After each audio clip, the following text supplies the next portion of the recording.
beribu-ribu, 1 juta, 1 juta, 3 juta, 3 juta, 4 juta, 4 juta, berjuta-juta. berjuta-juta. Stop.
Kita sudah di sini.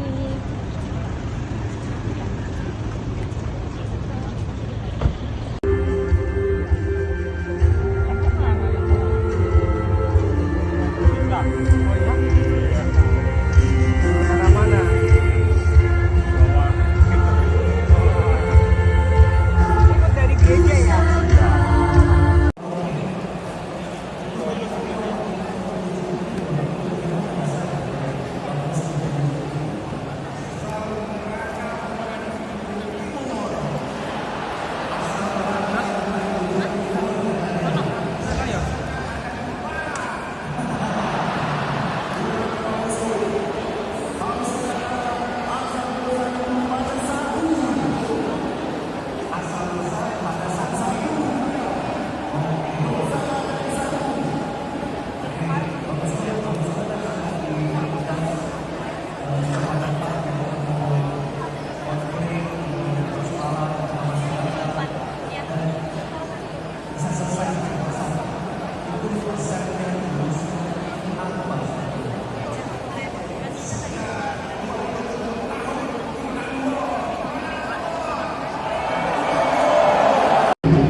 Saudara-saudara kita kasih, sesaat lagi kita akan memulai seluruh rangkaian acara menyambut kedatangan Bapa Suci Paus Fransiskus di tengah kita. Sebelum itu, mari kita saksikan video safety briefing dari manajemen pengelola Gelora Selamat menyaksikan. Selamat datang di Stadion Utama Gelora Bung Karno. Keamanan Anda adalah prioritas terbesar kami.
mempersiapkan energi menyanyikan 5 bait. Sekarang latihannya pakai minus one. Kristus Jaya minus one. Silakan Evola. Kita nyanyi bersama-sama ya.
Tolong mundur, jangan sampai nanti. Terus maju, Rindo maju. Rindo maju. Jangan maju lagi, Bu. Udah berhenti situ.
I think I'll take my whiskey neat, my coffee black and my bed at 3.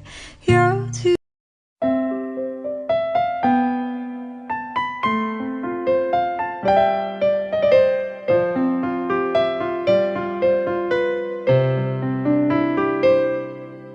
Teach us how to pray, to say your will be done. We raise our minds to you. We raise our hearts to you. You test for us, O Lord, that we may thirst for you. Teach us how to pray, to ask, to seek, to know. Teach us how to pray, to say your will be done.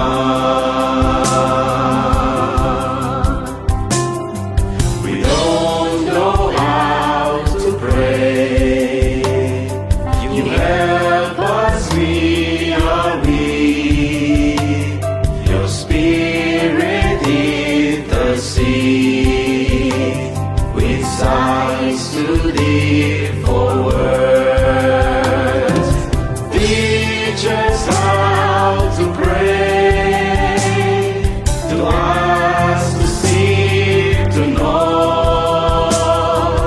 Teach us how to pray, to say your will be done. Ooh.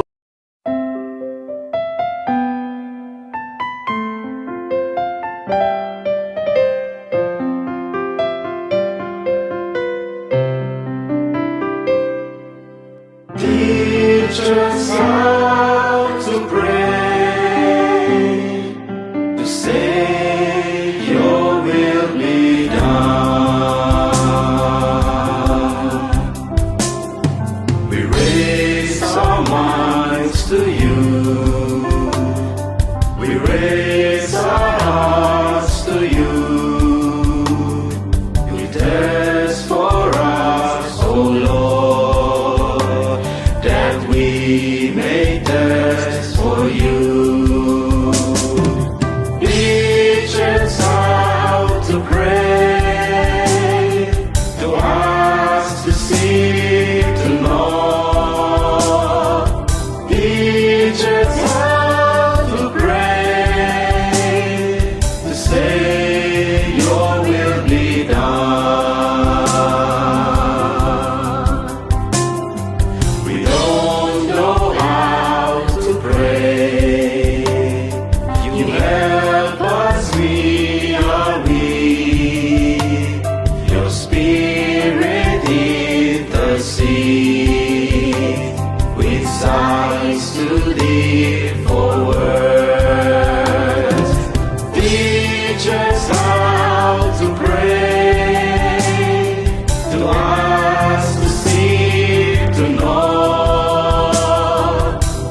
Paus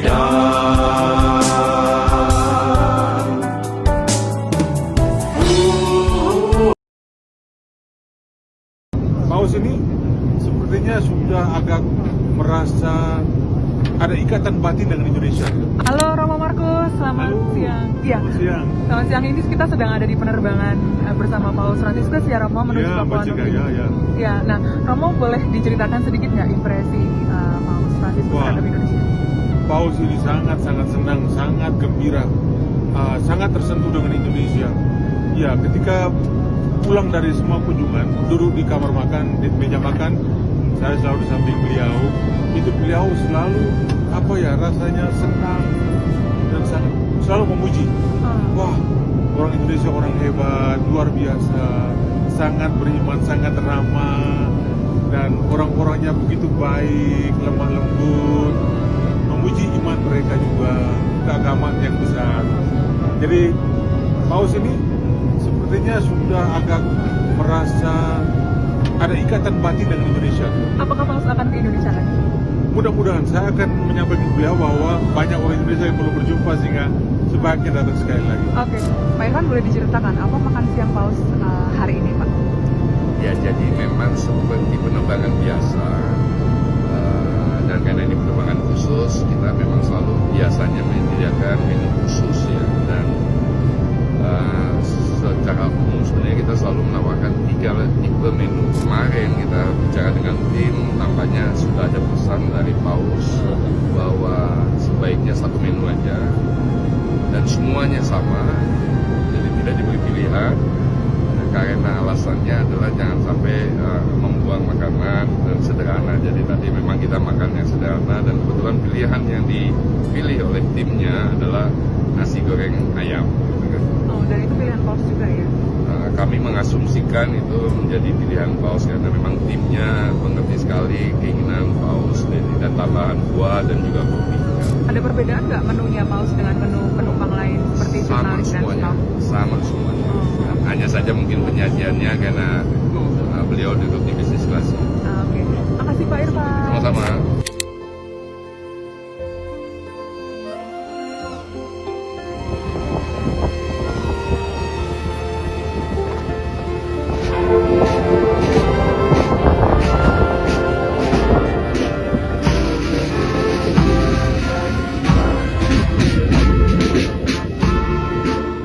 Nombre del Padre, y del Hijo, y del Espíritu Santo.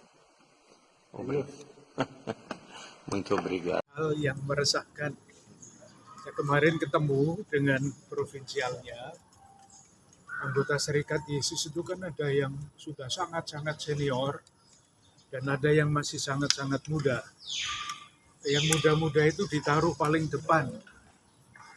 Lalu bukannya Paus mulai dengan acara formal, tapi dengan acara yang pertanyaan yang sama sekali di luar dugaan ketika melihat orang-orang muda ini. Kalian menempatkan orang-orang muda di depan ya. Ini lelucon ini hanya diketahui oleh orang Katolik. Ini sudah pada komuni pertama belum ini? Padahal itu pastor-pastor Yesuit yang sudah ditabiskan. Ditanya apakah ini sudah komuni pertama, itu artinya sudah ikut sakramen ini, sakramen itu. Padahal mereka pastor-pastor. Sehingga acara yang direncanakan itu buyar semua, Mas. Buyar semua karena lelucon itu. Sehingga Romo Provinsial tidak menjalankan acara yang sudah direncanakan, tapi bahkan Paus langsung melanjutkan sesudah lelucon itu, kalian mau tanya apa? Hanya begitu itu. Sama ketika kami uskup-uskup seluruh Indonesia bertemu dengan beliau di Vatikan, kami kan menyiapkan sambutan, menyiapkan apa-apa, beliau duduk, silakan mau mengajukan pertanyaan apa. Tapi rupa-rupanya pertanyaan-pertanyaan yang sangat biasa mengenai pendidikan, bukan kerasulan Serikat Yesus yang ini ya. Dan tidak ada hal-hal yang menyangkut masalah-masalah dunia, tidak ada. Tidak ada. Kamu tadi sempat disinggung juga dalam konteks bahwa berharap tanda tangan deklarasi di Istiqlal itu ada tindak lanjutnya. Ini untuk langkah awalnya gimana? Ya pasti bertemu Mas ya. Jadi deklarasi awal itu dirumuskan dan ditandatangani oleh Paus disiapkan oleh yang mendraft pertama dan didiskusikan sudah lama antara Vatikan dan Masjid Istiqlal. Dan kalau kemarin Paus menandatangani, itu adalah hasil diskusi. Sebetulnya kalau kita perhatikan, isinya mirip-mirip, bahkan hampir sama dengan deklarasi Abu Dhabi. Tentu deklarasi Abu Dhabi lebih panjang, lebih rinci, dengan analisa macam-macam. Yang kemarin hanya pokok-pokok. Tapi intinya mirip-mirip. Agama jangan dijadikan alat untuk kepentingan apapun, dialog, pelestarian alam, persahabatan, damai, pokok-pokoknya sama.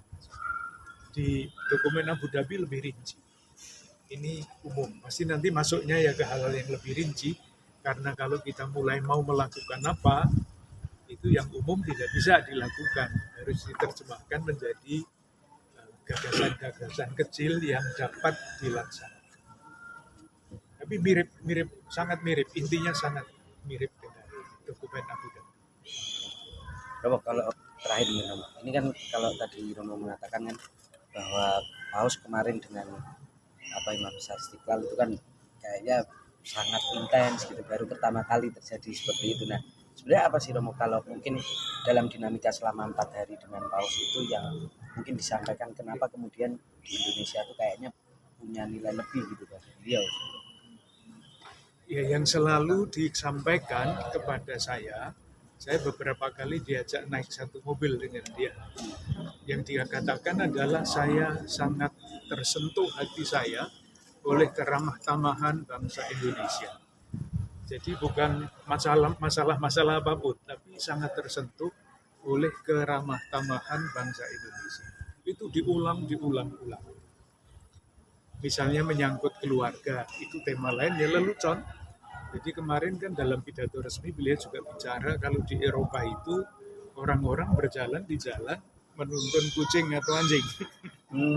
Itu artinya keluarga sudah belok dari ininya kan, dari hakikatnya. Banyak keluarga tidak mau punya anak, lebih suka anjing dan kucing daripada.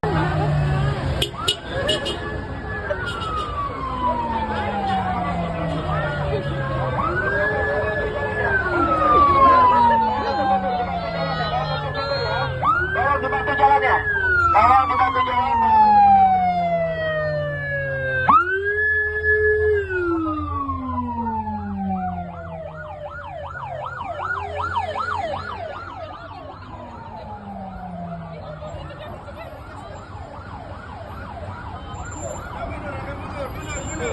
Tolong mundur, jangan sampai nanti. Terus maju, Rindu maju. Rindu maju. Jangan maju lagi, Bu. Udah berhenti situ.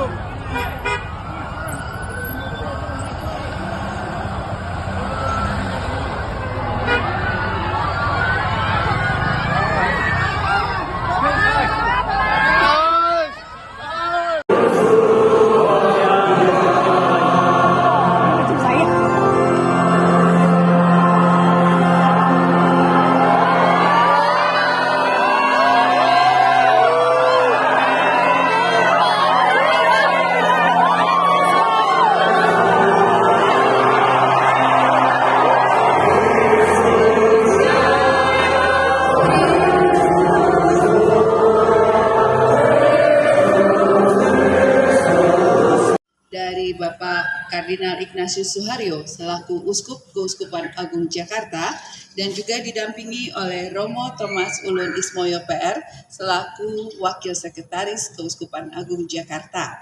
Nah,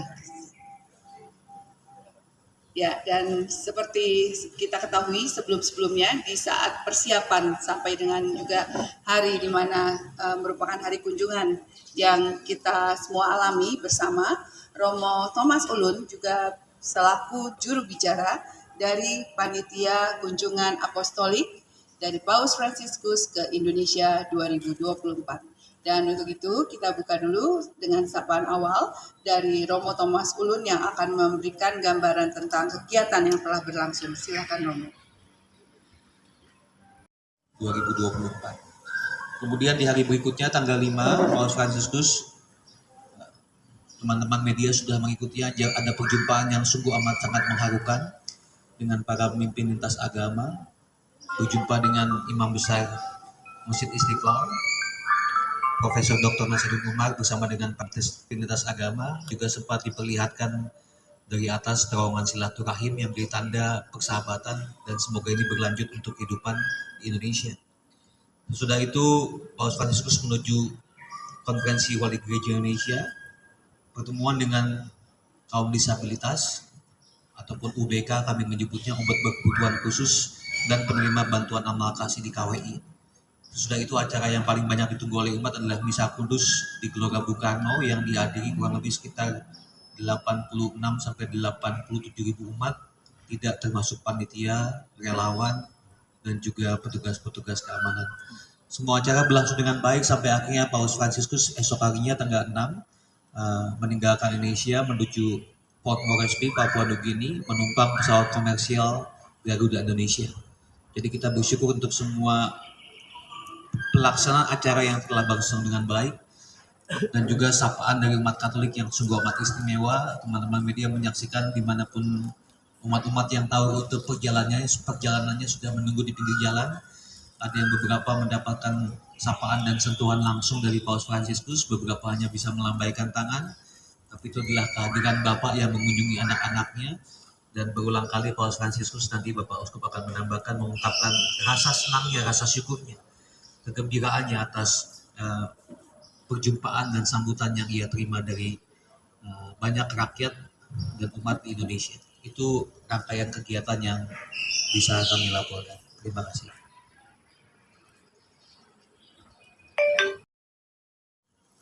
Dan khususnya kami umat Katolik, dan saya yakin sebagian besar masyarakat Indonesia sungguh merasakan bahwa peristiwa ini bukan sekedar peristiwa datangnya seorang pemimpin negara, tetapi sungguh-sungguh suatu peristiwa iman.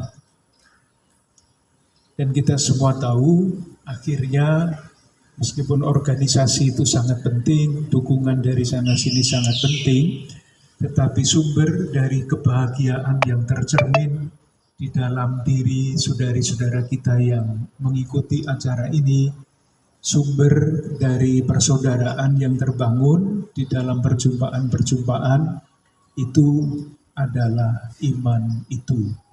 Sehingga kegembiraan ini harapannya bukan kegembiraan lahiriah saja, tetapi juga kegembiraan yang muncul dari batin manusia. Nah, karena ini peristiwa yang begitu mengesankan, kami khususnya dari Keuskupan Agung Jakarta, tetapi juga mewakili seluruh panitia penyambutan Paus, ingin menyampaikan rasa syukur dan ucapan terima kasih. Itu sebetulnya yang paling penting. Peristiwa ini sangat agung, peristiwa ini sangat bermakna, dan di balik itu semua pasti ada tokoh-tokoh, pemeran-pemeran yang memberikan yang paling baik, semuanya yang paling baik, sehingga pengalaman ini menjadi pengalaman kebersamaan, pengalaman iman, pengalaman kegembiraan. Secara khusus, mungkin ada kelewatan, maaf. Kami ingin mengucapkan terima kasih kepada Bapak Presiden yang telah menyambut Paus dalam 2 kesempatan. Kesempatan pertama di Istana Merdeka. Ini pun adalah bentuk dari keterbukaan pemerintah Indonesia terhadap keinginan Paus. Biasanya Bapak Presiden menerima tamu negara tidak di Istana Merdeka, tetapi di Istana Bogor. Tetapi karena Paus usianya sudah banyak, supaya tidak terlalu memakan waktu, beliau mengusulkan supaya perjumpaannya di Istana Merdeka. Itu permintaan yang diberikan oleh Bapak Presiden. Dan sejauh saya mengikuti acara itu, acara itu memang sungguh-sungguh sangat istimewa. Dan yang lebih istimewa lagi, yang sangat mengharukan bagi Paus, adalah ketika Bapak Presiden menyapa Paus ketika beliau datang ke Stadion Madia. Tidak terpikirkan Paus akan memimpin upacara perayaan Ekaristi. Di situ sudah ada Bapak Presiden beserta pejabat-pejabat yang lain, sekedar untuk memberikan salam. Ini sungguh-sungguh sangat istimewa. Terima kasih kepada Bapak Presiden yang setulus-tulusnya.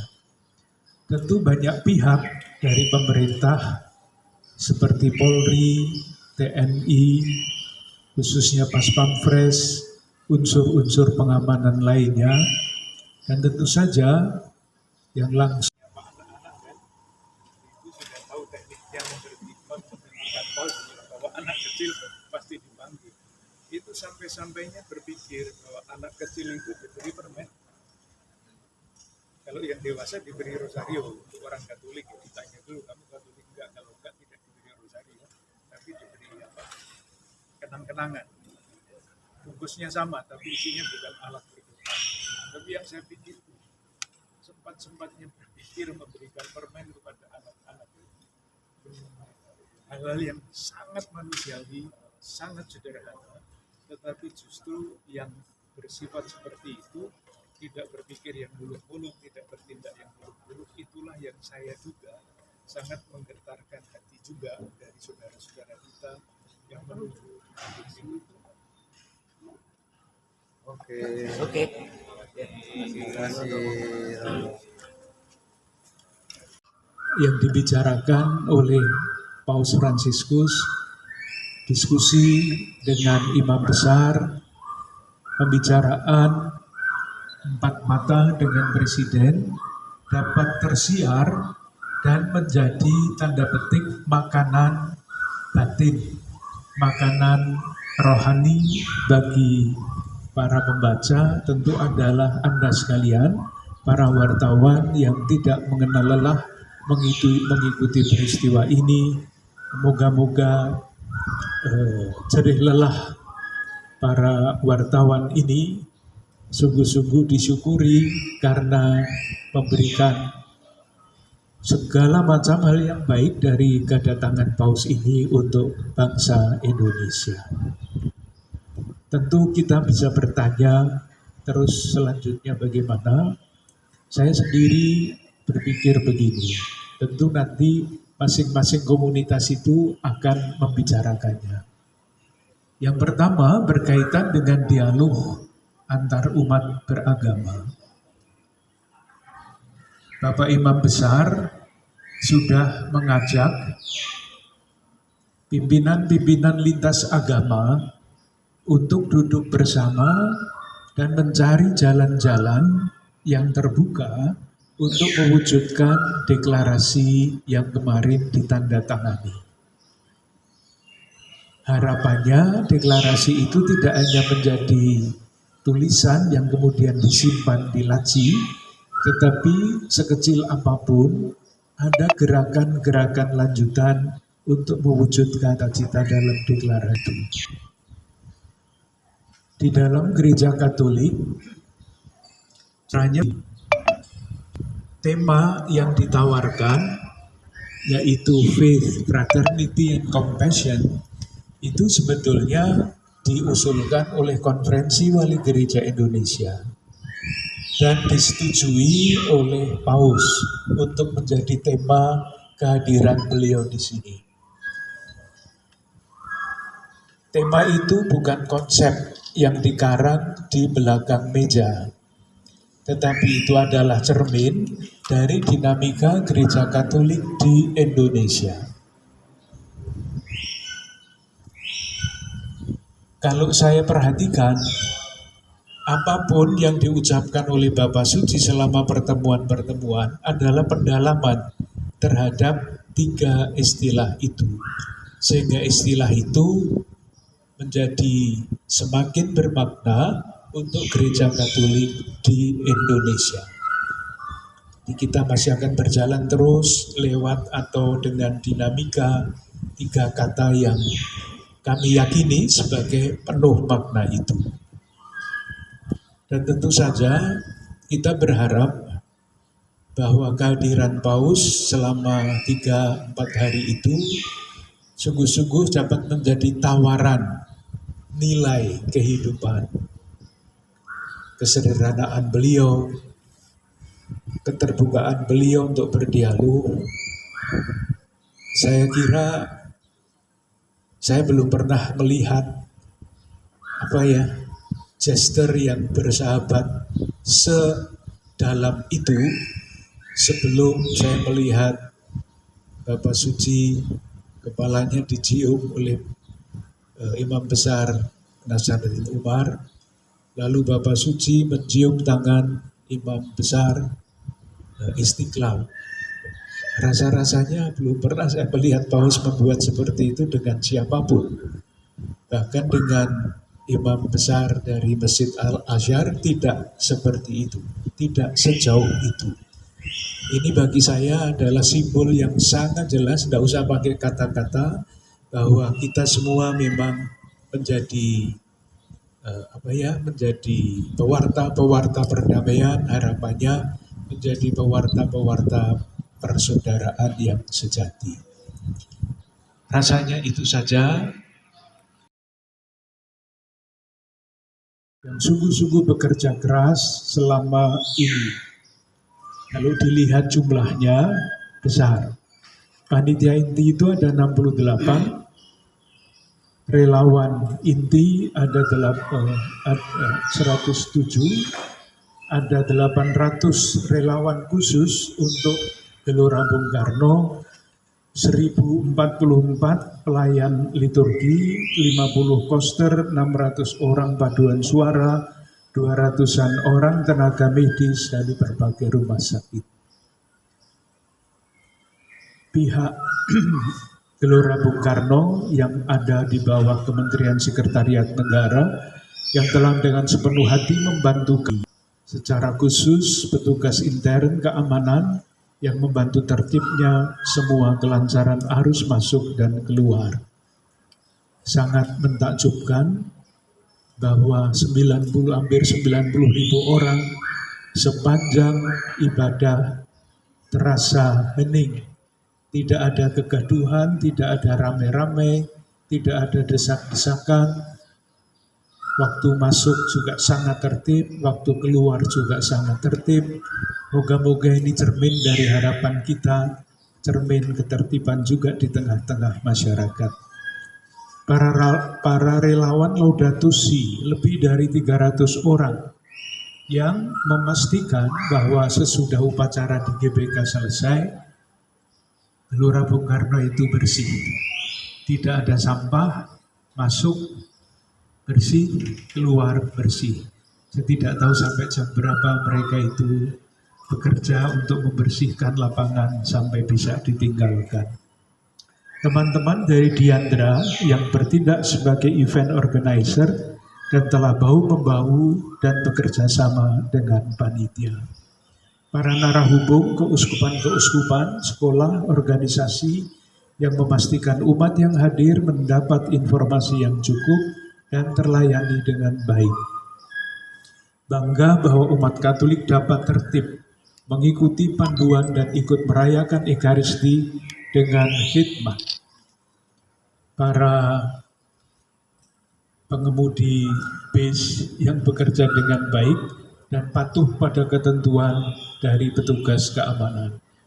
Dan tentu terima kasih kepada seluruh umat yang hadir, khususnya di Gelora Bung Karno. Beberapa cerita yang sangat mengesankan, misalnya teman dari Jailolo. Jailolo itu mana? Maluku Utara. Yang datang untuk mengikuti perayaan Ekaristi yang hanya berlangsung 1,5 jam itu. Mereka berjalan 5 hari 6 malam naik kapal. Silahkan membayangkan apa yang ada di dalam hati saudara kita yang seperti itu. Begitu jauh menempuh perjalanan.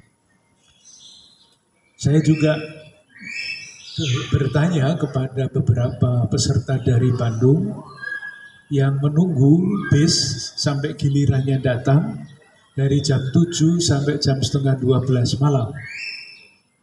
Tetapi menceritakannya itu dengan ringan, dengan gembira, dengan bahagia. Tidak melawan, tidak mencela. Ya, itulah konsekuensinya kalau kita mau mengalami sesuatu yang sungguh-sungguh sangat mendalam. Terima kasih kepada seluruh peserta. Tentu akhirnya, dan khususnya kami umat Katolik, dan saya yakin sebagian besar masyarakat Indonesia sungguh merasakan bahwa peristiwa ini bukan sekedar peristiwa datangnya seorang pemimpin negara, tetapi sungguh-sungguh suatu peristiwa iman. Dan kita semua tahu akhirnya meskipun organisasi itu sangat penting, dukungan dari sana-sini sangat penting, tetapi sumber dari kebahagiaan yang tercermin di dalam diri saudari-saudara kita yang mengikuti acara ini, sumber dari persaudaraan yang terbangun di dalam perjumpaan-perjumpaan itu adalah iman itu. Sehingga kegembiraan ini harapannya bukan kegembiraan lahiriah saja, tetapi juga kegembiraan yang muncul dari batin manusia. Nah, karena ini peristiwa yang begitu mengesankan, kami khususnya dari Keuskupan Agung Jakarta, tetapi juga mewakili seluruh panitia penyambutan Paus, ingin menyampaikan rasa syukur dan ucapan terima kasih. Itu sebetulnya yang paling penting. Peristiwa ini sangat agung, peristiwa ini sangat bermakna, dan di balik itu semua pasti ada tokoh-tokoh, pemeran-pemeran yang memberikan yang paling baik, semuanya yang paling baik, sehingga pengalaman ini menjadi pengalaman kebersamaan, pengalaman iman, pengalaman kegembiraan. Secara khusus, mungkin ada kelewatan, maaf. Kami ingin mengucapkan terima kasih kepada Bapak Presiden yang telah menyambut Paus dalam 2 kesempatan. Kesempatan pertama di Istana Merdeka. Ini pun adalah bentuk dari keterbukaan pemerintah Indonesia terhadap keinginan Paus. Biasanya Bapak Presiden menerima tamu negara tidak di Istana Merdeka, tetapi di Istana Bogor. Tetapi karena Paus usianya sudah banyak, supaya tidak terlalu memakan waktu, beliau mengusulkan supaya perjumpaannya di Istana Merdeka. Itu permintaan yang diberikan oleh Bapak Presiden. Dan sejauh saya mengikuti acara itu memang sungguh-sungguh sangat istimewa. Dan yang lebih istimewa lagi, yang sangat mengharukan bagi Paus, adalah ketika Bapak Presiden menyapa Paus ketika beliau datang ke Stadion Madia. Tidak terpikirkan. Paus akan memimpin upacara perayaan Ekaristi. Di situ sudah ada Bapak Presiden beserta pejabat-pejabat yang lain, sekedar untuk memberikan salam. Ini sungguh-sungguh sangat istimewa. Terima kasih kepada Bapak Presiden yang setulus-tulusnya. Tentu banyak pihak dari pemerintah seperti Polri, TNI, khususnya Pas Pampres, unsur-unsur pengamanan lainnya, dan tentu saja yang langsung menyangkut tanggung jawab adalah Polda Metro Jaya. Kami diberitahu bahwa yang diturunkan untuk menjaga keamanan ada lebih dari 44.000 personil. Ini sungguh-sungguh sangat membanggakan dan sangat memberikan ketentraman. kementerian-kementerian yang terkait, Kementerian Luar Negeri, Ibu Menlu tentu, Kemenak, Bapak Menteri Agama, Kominfo, Bapak Menteri, dan banyak yang lain.